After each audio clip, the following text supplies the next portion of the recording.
Hello, my friend. It's Jillian. So today I want to talk to you about business mistakes that I see brand new yoga teachers making. So we all get into the industry, not so much to make a lot of money, but because we love the yoga practice. But unfortunately, it can be a really difficult industry to make a living at. And I see a lot of yoga teachers getting into it and sort of grinding their gears, becoming burnt out, and then leaving the industry. So I don't want that to happen for you. And here are some pieces of advice that I want to give you today. So my first piece of advice is don't become a jack of all trades. And this is something that I fell into when I first started teaching was, if someone said, do you want to teach a chair yoga class? Sure. Kids yoga. Why not? Corporate class? Okay. But the problem with that is that when we try to serve everyone, we don't really serve anyone. We just dilute ourselves. We don't become an expert in any field. So think about your own favorite yoga instructors. I bet you can think of a whole bunch of stuff that they just don't do, that they don't enjoy doing, and they just don't include in their business. And that's okay, because the stuff that they do is really good. So what I want you to do is think about what you really enjoy, what lights you up, what you enjoy learning about, and then make yourself the expert in that. Teach that to other people. Create your niche. The second mistake that I see a lot of new teachers making online is covering up their personality. So we all kind of want to seem like we're a little bit more established than we are on social media and when we present ourselves to others.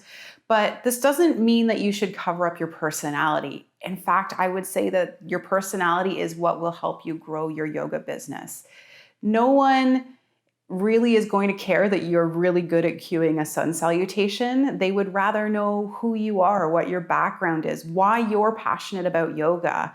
So don't cover yourself up with stock photography. Put your name in your bio. Put your face on your social media. You don't need to spend a lot of money on professional photos. An iPhone takes a great photo, but let your personality shine through. And that's how you'll find people who want to connect with you. So the final mistake that I want to share with you is a big one. It's one that I definitely did when I first started out, and it is relying too much on yoga studio classes. So studio classes are really important. They get your face out in the community. They're a low stakes way for new students to get to know you. But when we get excited, when we're first starting out, maybe we say yes to so many classes that we're driving ourselves all over town, running ourselves ragged, when it's actually not a great way to make an income. If you visit my blog, you'll actually see where I break down some of the math. Now, the other unfortunate part about yoga studio classes is that there's no holiday pay, there's no vacation pay, there's no sick days. So you're very much at the whim of the yoga studios in terms of your payment. So what I recommend instead is creating multiple streams of income, maybe some streams where you don't have to be trading your time for money all of the time. It might take a little bit more initial setup, but it's something that could perhaps run in the background. So think outside the box. Think of workshops or retreats, online classes, private classes. There's all kinds of offerings that aren't just in the yoga studios. So those are my tips. If you have any questions, I would love to hear from you. If you are a more experienced yoga instructor and you've made mistakes of your own, I'd love to hear about them.